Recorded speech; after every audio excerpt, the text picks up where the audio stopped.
बड़े महत्वपूर्ण सवाल हैं कि क्या आपके लिए भी एफडी सबसे भरोसेमंद है। तो समझ लीजिए अपना टाइम आने वाला है, मतलब आपका टाइम आने वाला है। सावधि जमा खाता, एफडी कोई हिंदी है ये। सावधि जमा खाते पर बड़े ऐलान हो सकते हैं और एफडी के जरिए बचत और कमाई दोनों को बढ़ाने के मौके मिल सकते हैं।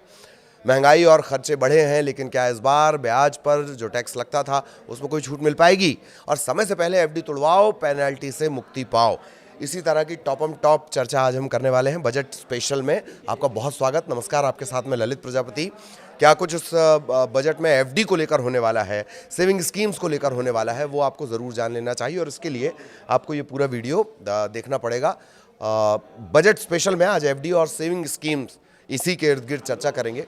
दरअसल भारत में बड़ी संख्या में लोग जो अपनी बचत है वो बैंक डिपॉजिट पर उनकी निर्भरता है, लेकिन एफडी और सेविंग अकाउंट के ब्याज पर टैक्स छूट सालों से नहीं बढ़ी है, जबकि महंगाई और खर्चा तो लगातार बढ़ता जा रहा है। महंगाई को तो क्या क्या कहा जाता है पॉलिटिकल बाजार में, उसकी बात नहीं करेंगे। तो ऐसे में बजट 2026 से राहत की उम्मीद है और टैक्स विशेषज्ञ जो हैं, अलग अलग जो टैक्स के जानकार हैं, उनका भी ये कहना है कि खासकर जो रिटायर्ड और सुरक्षित निवेश करने वाले लोग हैं उन्हें कुछ नई सुविधाओं की ज़रूरत है। ये ज़रूरत सरकार तक भी पहुंचाई गई है और इसीलिए ये माना जा रहा है कि क्या इस बार एफडी से जुड़े नियमों में आमूल चूल परिवर्तन हो सकता है। दरअसल फिन कॉर्पोरेट कंसल्टिंग के एसोसिएट डायरेक्टर हैं गौरव सिंह परमार साहब। उनका ये कहना है कि फाइनेंशियल ईयर जो ये आएगा 2026 और इसमें आरबीआई जो रेपो रेट है वो 6.25% तक घट सकती है। फाइनेंशियल ईयर में, वित्तीय वर्ष 2026 में जो आरबीआई की रेपो रेट है वो 6.25% तक घट सकती है और बजट 2026 में एफडी निवेशकों के लिए कई अहम सुधार पेश किए जा सकते हैं। अच्छा, एक बात तो साफ है कि अभी भी भारत में बहुत से लोग अपनी बचत को बैंक डिपॉजिट में रखते हैं। बैंक डिपॉजिट मतलब एफडी वगैरह का उनका जो कल्चर है उसी को फॉलो करते हैं और इसके ब्याज पर ही उनकी वित्तीय सुरक्षा निर्भर होती है। Security, financial security. कई सालों से इस पर मिलने वाली जो टैक्स छूट है यानी टीडीएस और आयकर लाभ वो नहीं बढ़ा है, जबकि महंगाई, मेडिकल का खर्च, रोज़मर्रा की जो चीज़ें हैं वो लगातार महंगी हो रही हैं, उसको लेकर आप देखते ही हैं। तो बजट 2026 में इस स्थिति में बदलाव की उम्मीद है और जैसे कि हमने आपको बताया कि इस तरह के सजेशंस भी पहुंचे हुए हैं। टैक्स विशेषज्ञों के अनुसार रिटायर्ड लोग और सुरक्षित निवेश करने वाले लोग फिक्स डिपॉजिट और सेविंग अकाउंट पर भरोसा रखते हैं। उन्हें नई सुविधाओं की बहुत ज़्यादा ज़रूरत है। जानकारों का कहना है कि वित्त वर्ष 2026 में आरबीआई की रेपो रेट जो है वो 6.25% कम होगी और एफडी के लिए कई सुधार आएंगे। अब समझिए कि आपको क्या क्या सुविधाएं मिल सकती हैं, उसे सिलसिलेवार एक करके हम आपको बताते हैं। फ्लेक्सी एफडी और नई सुविधाएं। अब ये फ्लेक्सी एफडी क्या भला हो गई भाई? फ्लेक्सी एफडी उत्पाद लाने की संभावना है जिसमें निवेशक जो क्वार्टरली ब्याज होता है हर 3 महीना, उसे फिर से निवेश यानी री इन्वेस्ट कर सकेंगे और एफडी तोड़ने पर कोई पेनल्टी भी नहीं लगेगी। फिलहाल क्या होता है, फिलहाल अगर समय से पहले आप एफडी तोड़ते हैं तो आमतौर पर ब्याज दर में 0.5% से लेकर 1% तक की जो पेनल्टी लगती है, ठीक है, 0.5% से 1% तक की पेनल्टी लग जाती है, जो आपके मूलधन यानी प्रिंसिपल अमाउंट इस पर नहीं लगती है, बल्कि जो मिलने वाला ब्याज है उस पर लगती है। इससे क्या होता है, इससे आपको ब्याज कम मिलता है, आपके जेब में पैसा कम पहुंचता है। ये पेनल्टी बैंक और एफडी की शर्तों के मुताबिक अलग अलग हो सकती है, ठीक है। और टैक्स सेविंग एफडी तोड़ने पर टैक्स छूट भी वापस करनी पड़ सकती है, लेकिन अगर फ्लेक्सी एफडी आती है तो ऐसा नहीं होगा। अच्छा, इसका पर्पस क्या होगा, क्यों आखिर ये सरकार का दिमाग इस पर चल रहा होगा, उसका भी मैं आपको वजह बताता हूँ। खास तौर पर युवाओं और मिलेनियल्स को आकर्षित करने के लिए, उनको खींचने के लिए एफडी की तरफ ये है। और इसका एक मोटा मोटी आंकड़ा जो अभी सामने आया है वो है 2 लाख करोड़ लिक्विड फंड्स में ये लोग निवेश करते हैं। अभी लिक्विड फंड क्या बला आ गई, 2 लाख करोड़ ये जो इन्वेस्ट हो रहे हैं लिक्विड फंड्स में, ये क्या है? लिक्विड फंड क्या भला है, मोटा मोटी जान लीजिए, ये डेट म्यूचुअल फंड का एक प्रकार है और बहुत कम अवधि वाले मनी मार्केट इंस्ट्रूमेंट है, जैसे टी बिल्स, कमर्शियल पेपर, इसमें निवेश कर दिया जाए। आमतौर पर 91 दिनों में मैच्योर हो जाता है। अच्छा, इसका पर्पस क्या है? कम जोखिम, नियमित आय, उच्च तरलता यानी फ्लेक्सिबिलिटी इससे मिलती है, यानी आप आसानी पैसा निकाल सकते हैं। तो अगर यही आपको एफडी में मिलने लगेगा और भरोसा एफडी वाला मिलेगा, बैंक वाला, तो आप एफडी की तरफ जाएंगे। तो वो जो 2 लाख करोड़ है उनको एक तरह से आकर्षित करने की ये कोशिश हो सकती है। एक और चेंज जो पॉसिबल है, अब एफडी पर टैक्स स्ट्रक्चर प्रोग्रेसिव बनाया जाएगा। नए निवेशकों के लिए 5 लाख तक की एफडी पर टीडीएस नहीं लगेगा। साथ ही जो डिजिटल एफडीज हैं, मतलब यूपीआई ऐप के जरिए आप कर देते हैं, कई बार नहीं आपको विज्ञापन आता है, तो उसमें एटीसी के तहत छूट मिलेगी। इसके ये कोशिश इसलिए की जा रही है कि जो ग्रामीण इलाके हैं वहाँ के लगभग 30% जो बचत है वो डिजिटल हो जाएगी। डिजिटल होने के हमेशा 2 फायदे होते हैं, एक तो पेपर वर्क से मुक्ति, झंझट से मुक्ति, प्रोसेस ईजी हो जाती है, और डिजिटल हो जाने का मतलब कि हर चीज़ सरकार की नज़र में, कुछ छुपा नहीं सकते हो आप। ठीक है, वरिष्ठ नागरिकों के लिए सरकार 15 लाख तक एफडी पर 7.75% ब्याज की गारंटी दे सकती है। ये DICGC की सीमा से ऊपर सुरक्षा प्रदान करेगा और बुजुर्ग निवेशकों की वित्तीय सुरक्षा को मजबूत करेगा। अब आप भी अगर अभी भी आप 5-10 बुजुर्गों से अगर बात करेंगे तो उनका भरोसा एफडी पर ही होगा, लेकिन ट्रेडिशनल तरीके से, मसलन बैंक गए, बैंक वाले से या जो भी वहाँ पर मिलता है उससे बातचीत की और वहाँ पर एफडी करवा ली। सरकार इन्हीं पर फोकस करना चाहती है।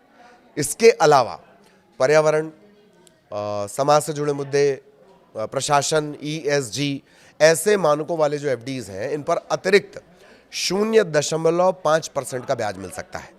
इसके अलावा इंफ्रास्ट्रक्चर बॉन्ड्स को भी इसमें जोड़ा जाएगा, जिससे बड़े सरकारी और निजी योजनाओं में 11 लाख करोड़ तक की फंडिंग आसान होगी। तो ये ऐसा क्यों किया जाएगा, इसका बैंकों पर क्या असर पड़ेगा और इसका अर्थव्यवस्था पर क्या असर पड़ेगा, कैसे, वो समझ लीजिए। इन सभी सुधारों से बैंक में जमा पूंजी बढ़ेगी। खाम का पैसा रखा हुआ है, एक जगह रखा हुआ है, उसका कोई यूटिलाइजेशन नहीं हो रहा, वो बैंक पहुंच जाएगा, तो बैंक में जमा पूंजी बढ़ेगी। खासकर जो कॉर्पोरेट डिपॉजिट है उसमें 15% की बढ़ोतरी के साथ साथ इससे बैंकों को M3 ग्रोथ जो उनकी होती है 12.5% तक बढ़ाने में मदद मिलेगी, और वो ग्रीन प्रोजेक्ट्स, इंफ्रास्ट्रक्चर, इसमें आसानी से फंडिंग कर सकेंगे। मतलब आप बैंक को दे देंगे, आपको ब्याज मिल जाएगा, आपका काम हो गया। बैंक उसे कहाँ लगा सकेगा, कोई गया लोन लेने, मैं गया लोन लेने, आपने एफडी की है, मैं लोन लेने गया कि मैं एक की प्रोजेक्ट लेकर आया हूँ, तो मुझे आसानी से फंडिंग मिल जाएगी। इसके अलावा सेविंग्स क्रेडिट भी शुरू हो सकता है। सिद्धार्थ मौर्य के अनुसार बजट 2026 में फिक्स डिपॉजिट एफडी पर टैक्स व्यवस्था को पूरी तरह नए तरीके में बदला जा सकता है, चेंज किया जा सकता है। उनका कहना है कि ये है, मौर्य जो है जानकार हैं वो, उनका कहना ये है कि सरकार सेविंग्स क्रेडिट नाम का एक नया सिस्टम ला सकती है। इसके तहत अगर कोई निवेशक 3 साल या उससे ज़्यादा समय की एफडी करता है तो 2 लाख तक की ब्याज आय पर 30% की टैक्स छूट मिलेगी। ठीक है, एफडी आपने की, 3 साल से ज़्यादा समय की एफडी आपने कर दी है, तो जो 2 लाख तक की ब्याज आय है, उसका ब्याज अगर 2 लाख रुपए आ रहा है तो उसमें 30% तक की टैक्स छूट मिल जाएगी। इससे जो खासकर HNI यानी अमीर जो निवेशक हैं वो एफडी की तरफ लौट सकते हैं, जो 2025 के बाद बाजार में उतार चढ़ाव के कारण म्यूचुअल फंड और इन सब चीज़ों से दूर हो रहे हैं। अनुमान यह है कि इससे 4 लाख करोड़ तक का नया निवेश मिलेगा।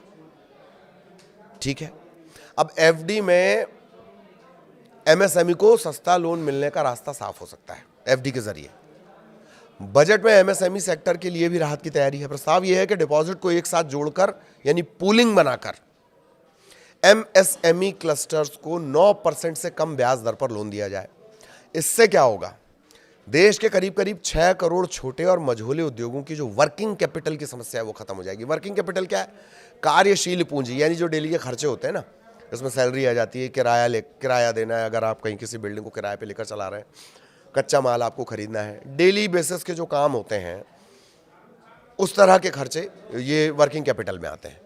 एक और ख़ास बात है कि जो लोग रिस्क नहीं लेना चाहते उनके लिए इन्फ्लेशन इंडेक्स्ड एफडी ये लाने का सुझाव दिया गया। इसमें निवेशकों को CPI यानी महंगाई दर प्लस 1%, महंगाई दर प्लस 1% का रिटर्न मिलेगा और मूलधन जो है वो पूरी तरह सुरक्षित रहेगा।